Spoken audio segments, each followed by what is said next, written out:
Okay, so this is really jammy. My first voice acting role was Baldur's Gate 3. Have you ever wondered what it's like for actors to transition from on-screen roles to voiceover roles for iconic projects? Well, today we're diving into that as I get behind the mic with the talented Rebecca Hanssen. Rebecca has lent her voice to characters in iconic projects like The Witcher, Baldur's Gate 3, and Stellar Blade. All right, let's dive into this.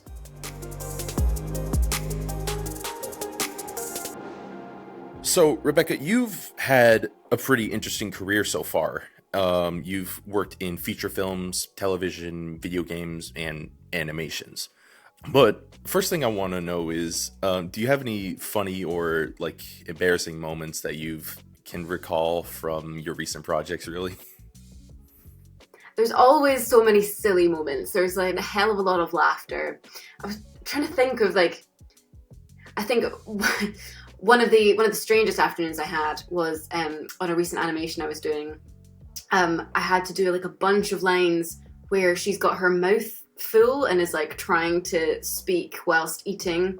And it's really hard to achieve that without stuff in your mouth, to make that noise sound believable. So eventually I had some cake in my bag because I always have cake in my bag. And just shoved it in my face and was spitting out bits of cake all over the microphone. It was gross, but we got what we needed and it sounded hilarious. So you got your start in acting, and what can you tell me about your early experiences in acting? How did you get into that profession, really?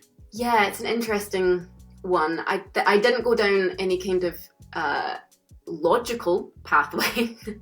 I didn't go to drama school. I would have loved to, but the way that things worked out, I didn't. So I did a joint honours in business management and English literature at the University of Glasgow, which was wonderful. But this was what I always really wanted to do. And I knew that. So while I was at uni, I did every single student film, independent production. I worked a lot for free. I had very little sleep. And I worked 2 jobs as well while I was doing my degree to save up some money. And then I had enough to move to London for 6 months. And I decided, cool, that's what I'm going to do. I've got a very rudimentary show reel from all of these free projects that I've done. I moved and just I kind of hounded people on Twitter, which was maybe not the best way to go about it. But I just was, I had my spreadsheets. I went at it very, I don't know, wholeheartedly with spreadsheets of all the casting directors and their emails, all the agents and their emails, who works for what projects are coming up, all that stuff. And basically just messaged a lot of people and hammered on lots of doors until somebody was like, oh my god, okay. So I had kind of given myself 3 months to get an agent, which looking back now is just hilarious. I was so unbelievably naive, but I think sometimes you kind of need that. You need that kind of I'm just gonna go and just make this happen. I knew nobody in London, not a single person. But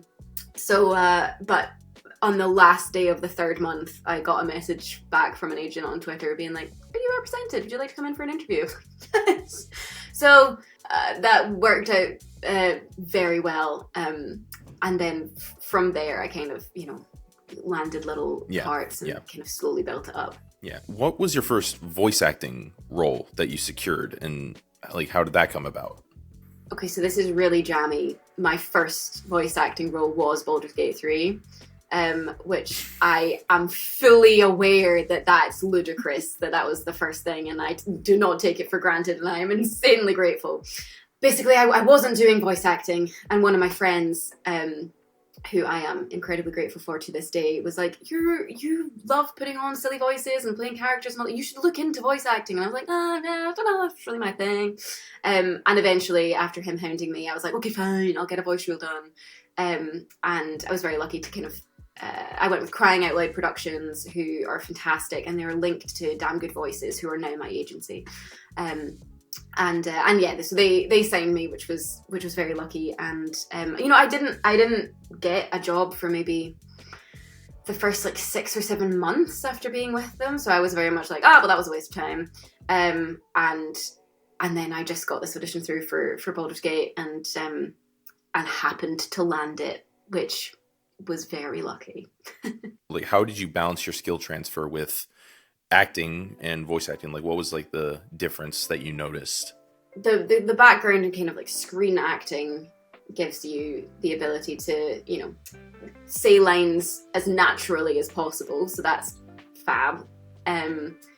But then the kind of skills that you need to learn to transfer that is probably, you know, sight reading. There's a lot of sight reading, because you've got all of you don't need to learn anything, which is great. Obviously read it before the session so you're not stumbling over your words, but you know, you are just kind of reading the teleprompter and the cues as you go, and trying to make that sound really, really slick.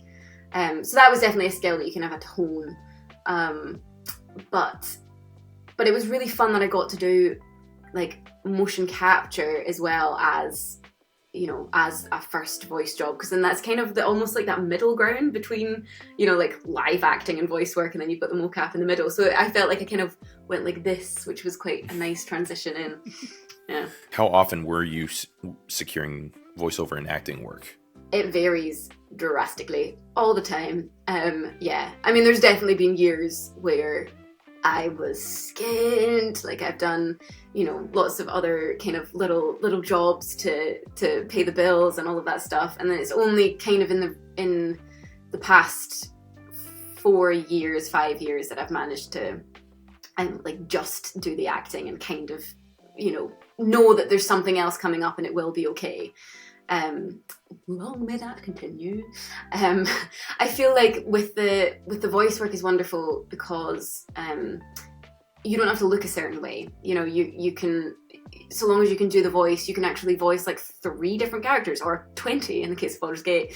And so that gives you far more work. Whereas with film and TV, I think it's, you know, you can be the best person in the room sometimes, but if they've already cast like your parents who have blonde hair and blue eyes, they're probably not going to cast me because I don't look enough like them. So there's so many different elements, I think, to film and TV. Whereas with voice, it's kind of like, cool, you can do the voice, great, come on in. I felt like it's much more, you know, I've built up relationships with like the studios and the directors there, and you know, if they like you, they'll just kind of find your little slot in the next project that they're doing, and I really value that. So I definitely do a lot more voice work now than kind of on-screen acting work, just because it's easier to come by. And that's also apparent because in Baldur's Gate, you voice Alfira and about 20 other characters in the game. Like, how interesting was that for you? That's definitely another skill that you kind of have to just pick up and go with on the job, is getting used to kind of turning up. You've got the kind of main character, the main 2 characters that you're playing. But if they've booked you for a 4-hour session and you've done your script in 3 hours, they'll want to utilize that last hour, especially if they've got like a whole list of NPCs that only have like a few lines here and there.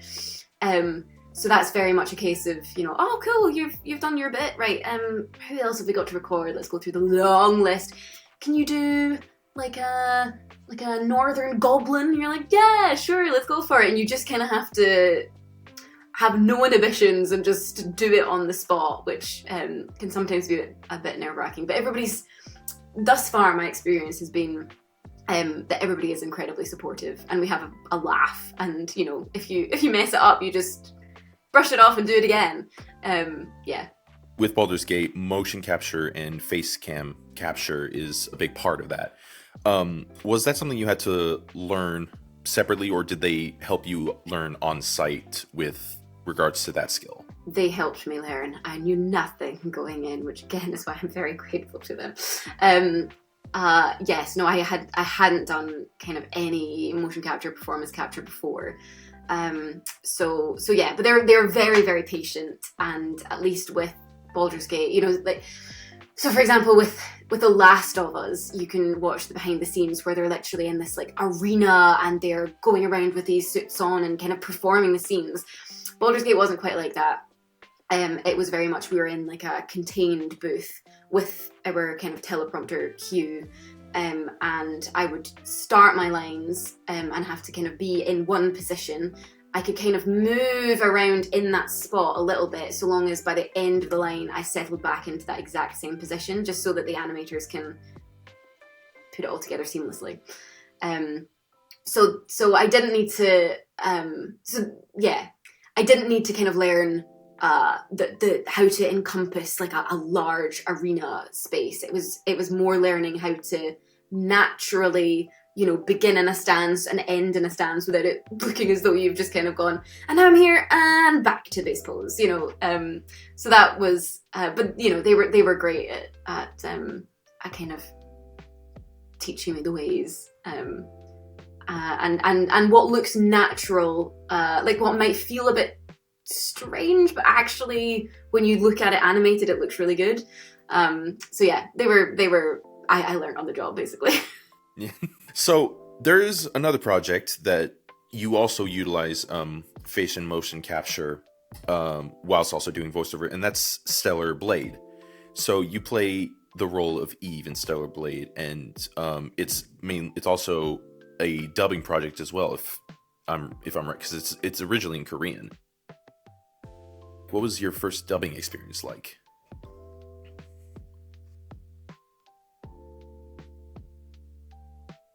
All together again to kind of just going in and originating a role. So the really cool part of it, all of it was very cool, but what was great was getting to actually be able to watch the scenes. Like so much of it had already been animated and done, so you got to watch what it was that you were dubbing, which you wouldn't have normally on a game. You're just kind of flying blind with the lines. So that was amazing. The tricky part is obviously, everything's kind of done to specific timings. So the Korean's already been done, and Korean is a very different language to English. And so sometimes, they'll say something that takes them 3 words, whereas for us it would be a sentence. And so trying to, squeeze that into that time frame and make it sound natural. Yeah. Yeah, so you were phrase syncing essentially. So like they would start speaking and you had to finish speaking by the time they did. Yes. So I had a screen in front of me.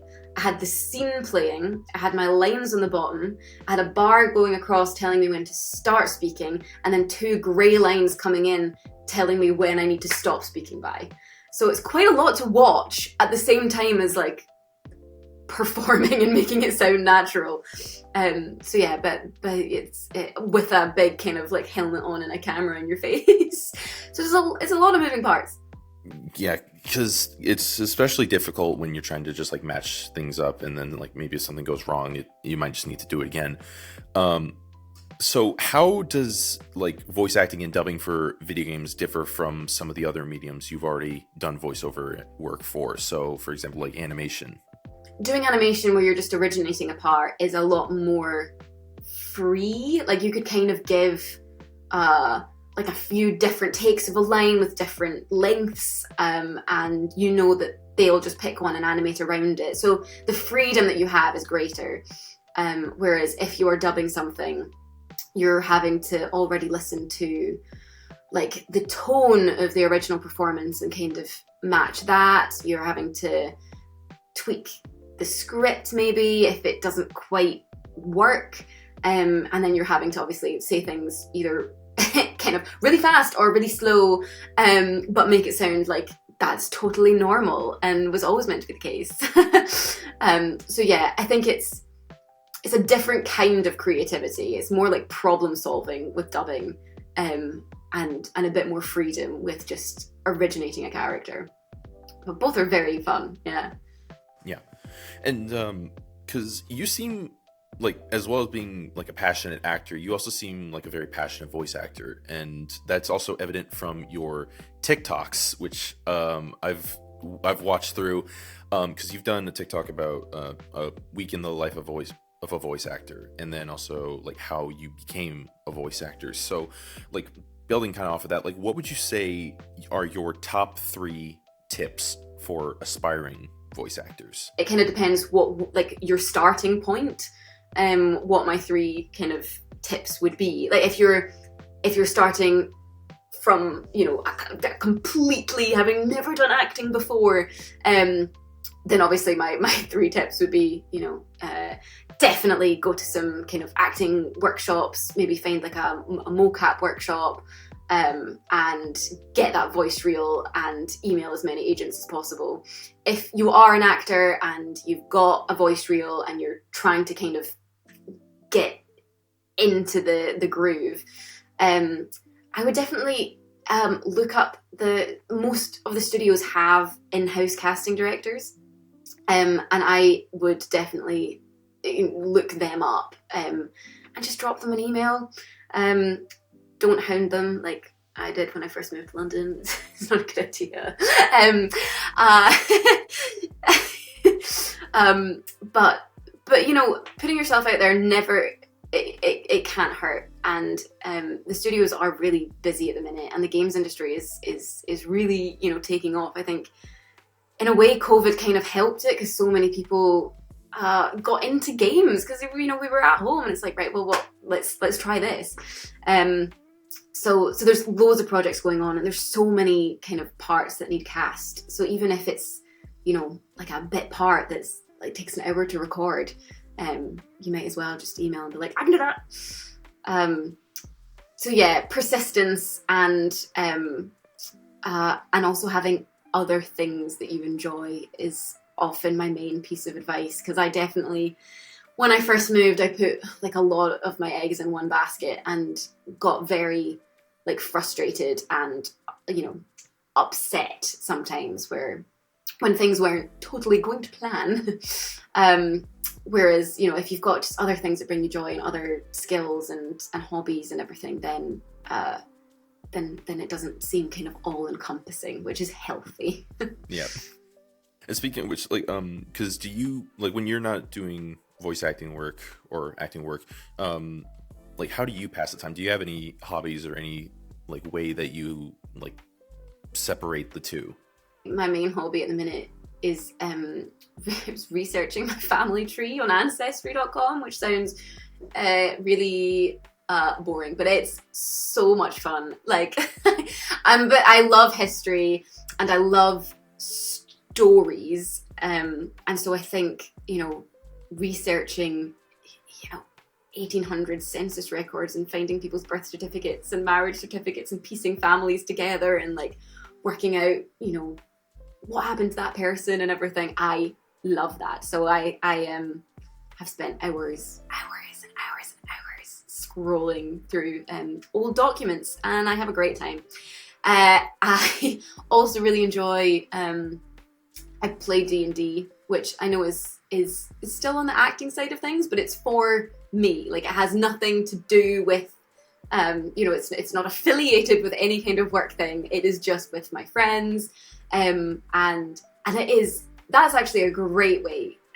Playing D&D is like, you know, being able to kind of come up with different characters in a totally safe space, and improve your improv skills and all of that stuff while you're just playing. So it helps with work, but it's not to do with work. And I also like crochet, and baking. There we go. That's my hobbies. All of those are interesting, especially the D&D part, because I played D&D and I listen to D&D podcast, and it is by far one of the funniest pastimes. Do you listen to Hell or High Rollers, the podcast? No, but I do listen to one called Tales of the Stinky Dragon by Rooster Teeth. That sounds amazing. I'm going to have to look it up. No, one of my favorites of the minute is Hell or High Rollers. I recommend it. It's so funny. All right, I'm going to be listening to that on my way home. So, you have done RPG-related content. You've done sci-fi content now. What's next for you? Like, do you have a project you're currently working on or look forward to working on in the future? I am currently on another 2 games, 3, and TV series, which is a lot of fun. As to like what the future may hold. Who knows? Whoever knows? I never have like a clear path of like, this is what I'm going to do next, because inevitably it'll never work out like that. So I'm very open to all avenues. But yeah, if I could pick, oh man, I'd love to do a period drama. If I could do just, yeah, like a TV period drama. I'd love that. And games wise, oh man, I love fantasy. I could do fantasy forever. It's just the best. Looking back on your career, what would you say are some of the highlights that you are most proud of? I mean, I have to say Baldur's Gate is such a major highlight that I'm very proud of myself for, you know, that being the first voice job that I got and managing to kind of chuck myself in at the deep end. I look back on that with great joy. And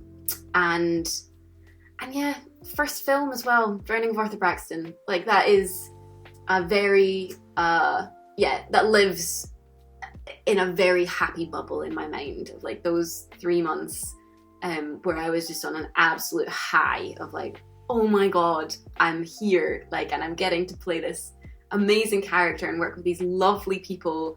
And yeah, that they were probably like some of the greatest months of my life. And I'm very proud of that film. Like, we worked very hard on it for a very small budget, you know, and then it ended up winning the Raindance Film Festival, which was amazing. Amazing. Well, Rebecca, I want to thank you so much for coming on today and sharing your insights and as well as your story. And I wish you every success going forward with your future projects and anything that might come your way. Fingers crossed. Thank you so much. This has been lovely. Thanks so much for watching. If you enjoyed this video, then leave a like and a comment below, and subscribe if you want to see more voice actor interviews like this in the future. See ya!